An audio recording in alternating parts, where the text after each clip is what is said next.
नमस्कार, आप देख रहे हैं हर खबर। मैं हूं आपके साथ जागृति। बुलेटिन की शुरुआत कर लेते हैं इस वक्त की बड़ी खबर से। सौदी बड़ी और अहम जानकारी, जहां दिल्ली में अब यूक्रेन में फंसे छात्रों के परिजन करेंगे प्रदर्शन। आपको बता दें कि दिल्ली में रूसी दूतावास के बाहर परिजन प्रदर्शन करेंगे। तो बड़ी और अहम जानकारी, जहां यूक्रेन में फंसे छात्रों के परिजन आज दिल्ली में प्रदर्शन करेंगे। तो आपको बता दें कि दिल्ली के रूसी दूतावास के बाहर छात्रों के परिजन प्रदर्शन करेंगे। जहां रूस और यूक्रेन के बीच अब युद्ध छिड़ चुका है, ऐसे में कई भारतीय जो इस वक्त यूक्रेन में फंसे हुए हैं, कई छात्र भी हैं जो यूक्रेन में एमबीबीएस की पढ़ाई करने गए थे और अब वहां पर फंसे हुए हैं। ऐसे में उन छात्रों के परिजन आज दिल्ली में रूसी दूतावास के बाहर प्रदर्शन करेंगे। तो बड़ी और अहम जानकारी, जहां दिल्ली में यूक्रेन में फंसे छात्रों के परिजन आज प्रदर्शन करेंगे। तो आपको बता दें कि दिल्ली में रूसी दूतावास के बाहर ये प्रदर्शन होगा, जहां कई छात्र इस वक्त यूक्रेन में फंसे हुए हैं। ऐसे में उनके परिजन बेहद चिंतित हैं और आज इसी को लेकर वो दिल्ली में रूसी दूतावास के बाहर प्रदर्शन करेंगे। जहां यूक्रेन में फंसे छात्रों के परिजन आज दिल्ली में रूसी दूतावास के बाहर प्रदर्शन करेंगे।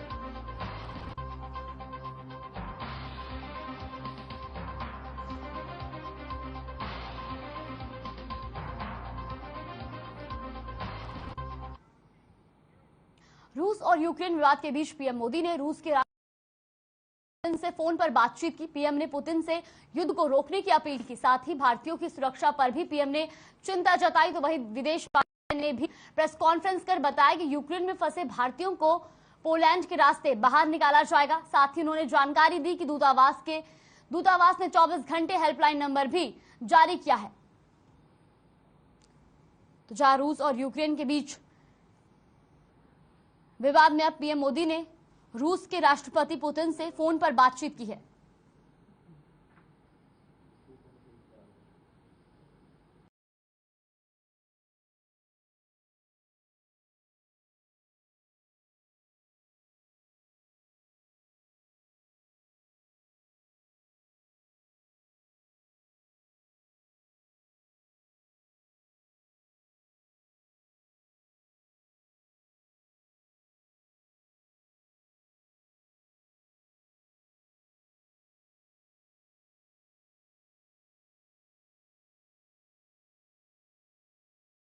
वही ताजा हालातों पर बताते हुए छात्राओं ने बताया कि सरकार ने सभी को मेट्रो के बंकर में जाने के लिए आदेश दिए हैं। वही छात्रा उर्वशी ने बताया कि वहां पर पैसे लेने की कोई व्यवस्था नहीं है, सभी एटीएम में पैसे समाप्त हो चुके हैं। इसी की वजह से भारतीय स्टूडेंट को बहुत ज्यादा परेशानियों का सामना करना पड़ रहा है। हालांकि बंकर में सभी सुरक्षित है, लेकिन वहां पर खाने पीने की कोई व्यवस्था नहीं है। छात्र ही वहां व्यवस्था कर रहे हैं। हालांकि परिवार की चिंता जरूर बढ़ गई है और परिवारों ने उन्हें हौसला देते हुए कहा कि वह संयम रखे, सरकार जल्द ही कोई ना कोई रास्ता निकाल लेगी।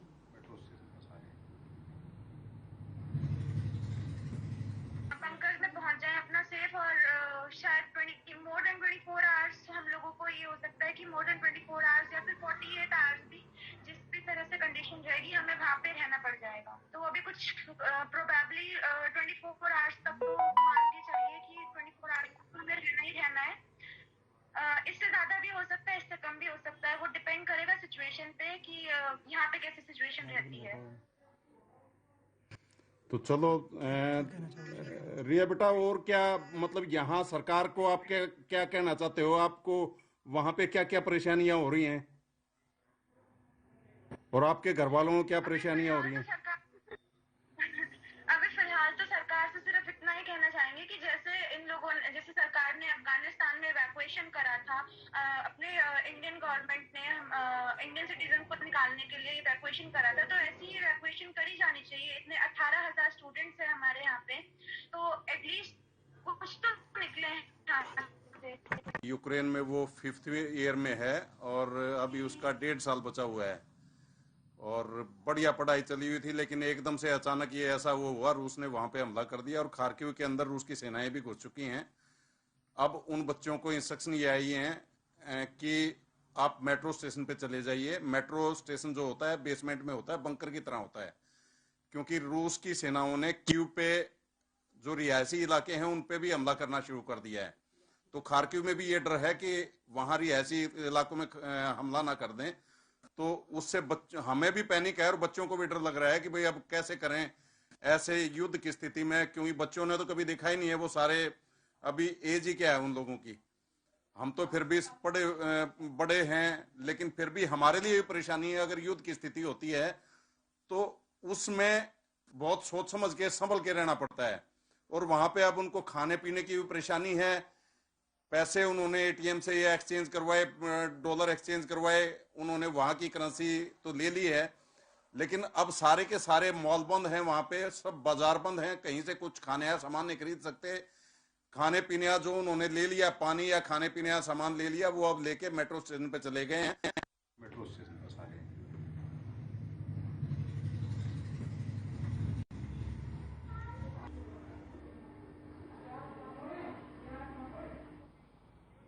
यूक्रेन और रूस के बीच युद्ध ने पूरे विश्व को चिंता में डाल दिया। वहीं चरखी दादरी जिले के गांव कन्हड़ा के युवक अमित कुमार एमबीबीएस की पढ़ाई करने के लिए यूक्रेन गया था, लेकिन यूक्रेन रूस के बीच युद्ध होने की खबर को सुनकर परिजन बहुत चिंतित हो रहे हैं, जिसके चलते अमित कुमार के परिजनों ने सरकार से मांग करते हुए कहा कि युवक को सकुशल वापस देश में लाया जाए। वहीं बातचीत के दौरान परिजनों ने बताया कि यूक्रेन में युद्ध होने की सूचना मिलने के कारण चिंता हो रही है। वहीं यूक्रेन पर रूस के हमले लगातार जारी है, इसलिए सरकार को चाहिए कि जल्द से जल्द भारत देश से गए सभी लोगों को वापस लाया जाए।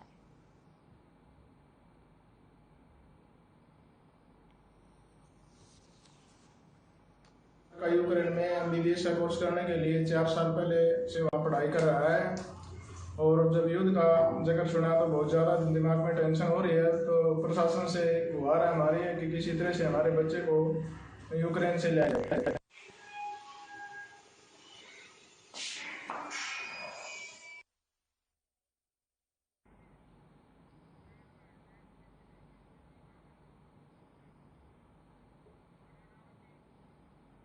मुख्यमंत्री मनोहर लाल और गृह मंत्री अनिल विज ने साझा प्रेस कॉन्फ्रेंस की। इस प्रेस कॉन्फ्रेंस में सीएम ने यूक्रेन में मौजूदा हालातों पर चिंता जताई, तो वहीं सीएम मनोहर लाल ने यूक्रेन में फंसे हुए भारतीय नागरिकों से आग्रह किया कि वे शांत रहें, घबराहट और चिंता से दूर रहें। सीएम ने कहा कि हरियाणा सरकार भारतीय नागरिकों को देश वापस लाने के लिए भारत सरकार के विदेश मंत्रालय के साथ लगातार संपर्क में है। सीएम ने जानकारी देते हुए बताया कि भारत सरकार ने पहले ही विदेश मंत्रालय के तहत विशेष नियंत्रण कक्ष स्थापित कर लिया है। सीएम ने बताया कि केंद्र की तरह ही हरियाणा सरकार ने भी व्हाट्सएप हेल्पलाइन नंबर जारी किया है।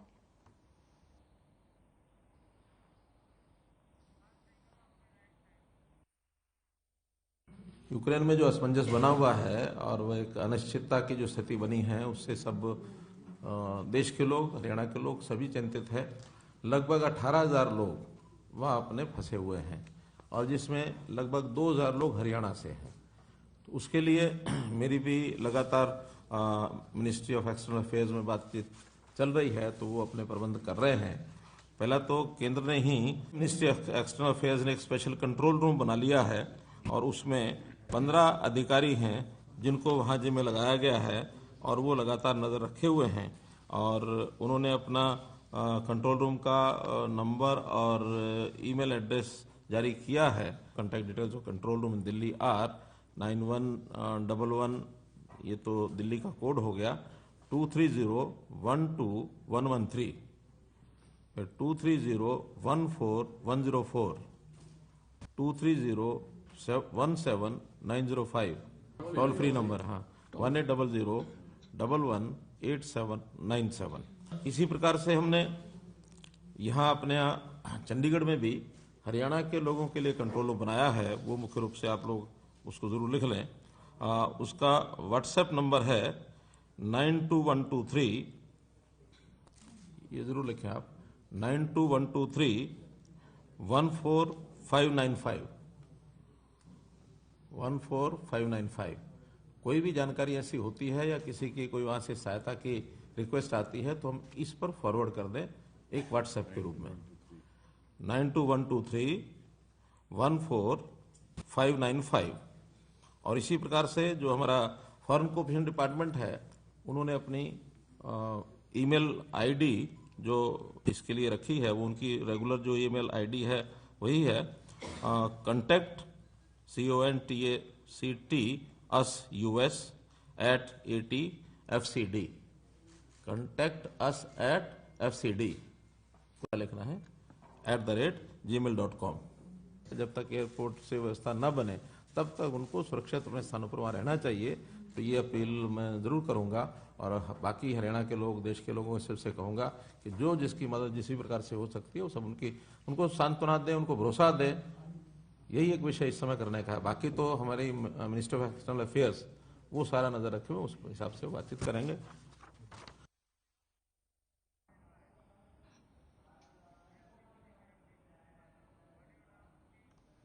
वहीं यूक्रेन मामले में रणदीप सुरजेवाला ने ट्वीट करते हुए जहां एक तरफ यूक्रेन में फंसे हुए छात्रों का वीडियो शेयर किया तो वहीं दूसरी तरफ उन्होंने सरकार पर भी निशाना साधा है। सुरजेवाला ने लिखा कि जींद के अजय ने मेट्रो स्टेशन में शरण लिए बच्चों का वीडियो भेजा है। उन्होंने सरकार को पहले ही मामले की गंभीरता को देखते हुए सचेत किया था।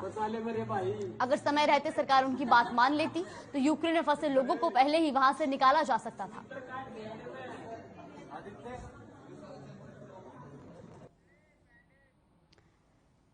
तो जहां यूक्रेन मामले में अब रणदीप सुरजेवाला ने ट्वीट करते हुए सरकार पर निशाना साधा, साथ ही एक वीडियो भी शेयर किया। आपको बता दें कि सुरजेवाला ने ट्वीट में लिखा है कि जींद के अजय ने मेट्रो स्टेशन में शरण लिए बच्चों का वीडियो भेजा है और उन्होंने सरकार को पहले ही मामले की गंभीरता को देखते हुए सचेत किया था। अगर समय रहते सरकार उनकी बात मान लेती तो यूक्रेन में फंसे लोगों को पहले ही वहां से निकाला जा सकता था।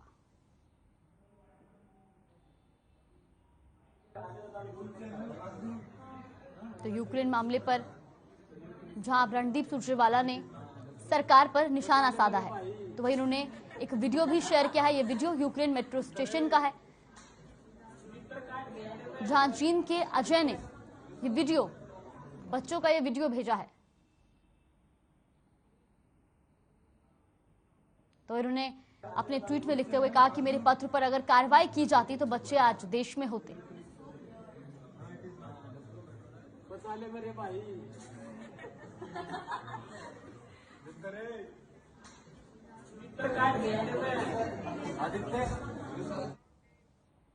रादौर नगर पालिका में कार्यरत अस्थायी सफाई कर्मचारियों ने विरोध प्रदर्शन किया। साथ ही गुस्साए सफाई कर्मचारियों ने नगर पालिका के मुख्य दरवाजे पर झाड़ू उल्टाकर जमकर नारेबाजी की। वही नगर पालिका पार्षद दीप सिंह रिंकू ने भी अपना समर्थन दिया। जानकारी के मुताबिक ठेकेदार के समय पर वेतन और दीपक और पीएफ ना दिए जाने पर सफाई कर्मचारी भड़क उठे। इस दौरान नगर पालिका सचिव और पार्षद के बीच जमकर बहस भी हुई, जिसके बाद सफाई कर्मचारियों ने बकाया पीएफ और वेतन ना मिलने तक धरना प्रदर्शन की चेतावनी दी है।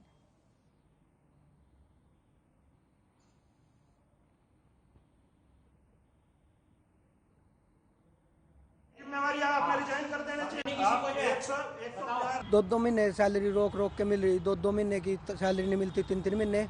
और उसके बाद जब भी हम इस बारे में आवाज़ उठाते हैं तभी हमारे बंदों को निकाल दिया जाता है।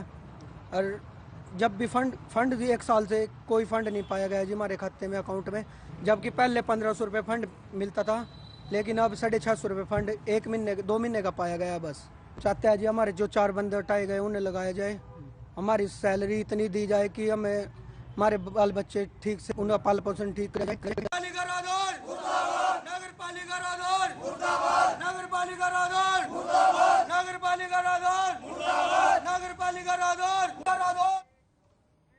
रुकते एक छोटे से ब्रेक के लिए। ब्रेक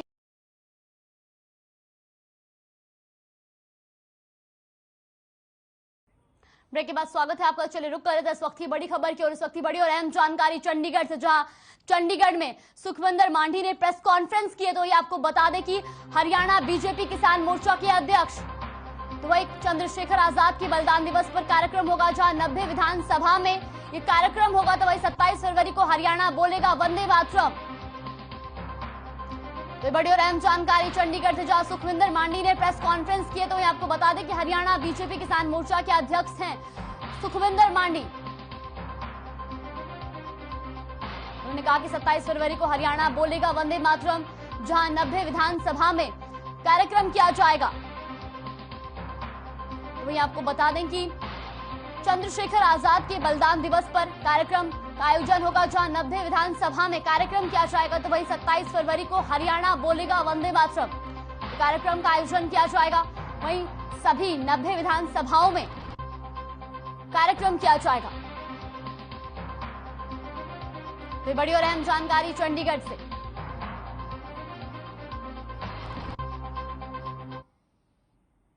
वहीं चंडीगढ़ में जजपा कार्यालय में यूएलबी की मीटिंग हुई, जिसमें जेजेपी के राष्ट्रीय महासचिव दिग्विजय चौटाला ने शिरकत की। इस मौके पर मंत्री ने कहा कि 48 जगहों पर चुनाव होने जा रहे हैं, इसकी तैयारियों का जायजा लिया गया है। 4 तारीख तक ड्यूटी लगाई गई है और इलाकों से कैंडिडेट्स की लिस्ट मंगवाई है। तो वहीं बीजेपी से बातचीत की जाएगी, उसके बाद निर्णय लिया जाएगा कि कितनी सीटों पर वे चुनाव लड़ेंगे और कितने पर हम। साथ ही उन्होंने विपक्षियों पर निशाना साधा कि भूपेंद्र सिंह हुड्डा की हालत खिसियानी बिल्ली खंबा नोचे जैसी है। इतना ही नहीं, एसवाईएल के मुद्दे पर सुरजेवाला को भी आड़े हाथों लिया। इस मौके पर विधायक समेत अन्य लोग भी मौजूद रहे।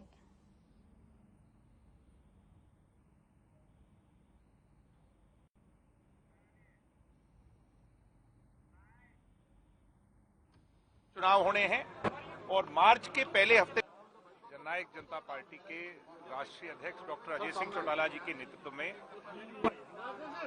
दुष्यंत चौटाला जी, हमारे ओजस्वी उप मुख्यमंत्री जी, उनकी मौजूदगी में और अध्यक्ष निशान सिंह जी की अध्यक्षता में अर्बन लोकल बॉडीज की मीटिंग हुई।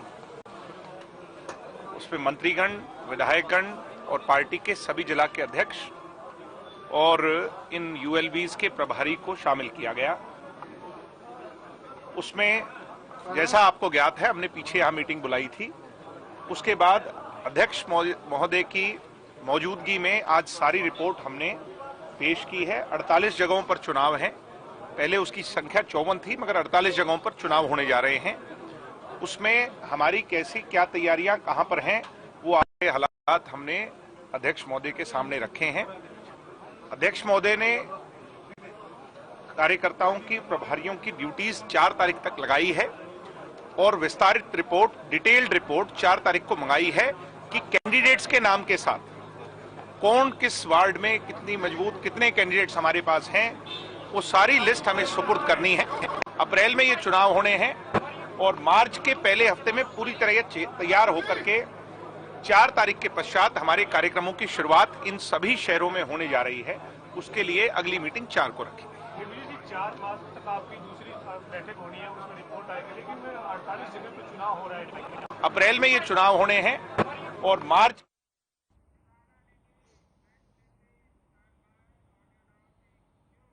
जुलाना की गोहना में बदमाशों के हौसले बुलंद है। मामला गोहना थाना क्षेत्र का है, जहां गोहना रोड पर 2 बाइक पर सवार बदमाशों ने कार में जा रहे एक युवक से बंदूक की नोक पर कार छीन ली और घटना को अंजाम देकर बदमाश कार समेत मौके से फरार हो गए।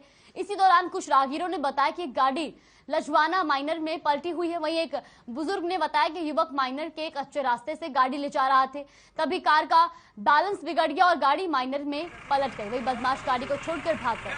वही सूचना पर पहुंची पुलिस ने हालातों का जायजा लिया। फिलहाल पुलिस मामले की जांच में जुटी है।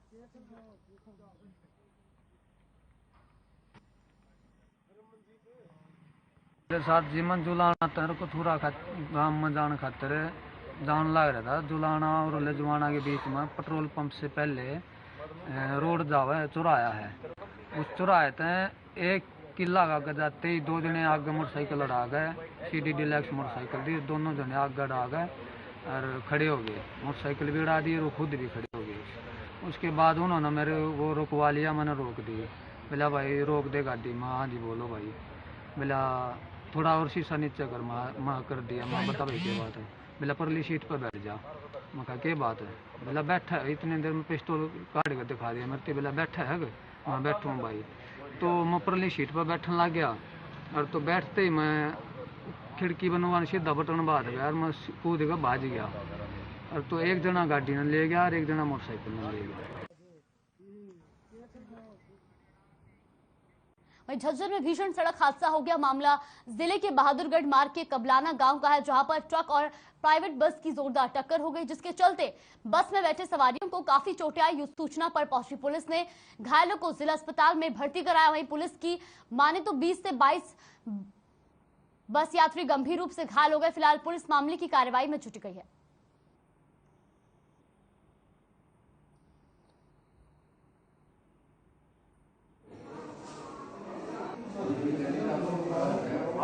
बस में हम तो पीछे बैठे थे, सामने ट्रक खड़ा था और ब्रेक लेने की बजाय वो बल्कि ड्राइवर ने ना और पीछे देखने लगा और अचानक जब उसने देखा कि आगे गाड़ी है तो ब्रेक वो बौखला गया और ब्रेक की जगह रेस दबा दी उसने। स्पीड में थी बस? हाँ, लास्ट में ज़्यादा स्पीड हो गई थी बस।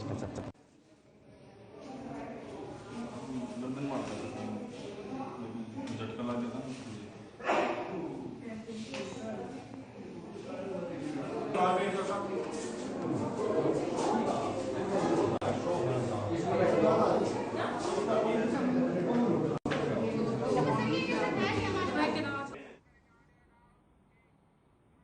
फिलहाल के लिए बुलेटिन में बस इतना ही। बने रहिए हमारे साथ। नमस्कार।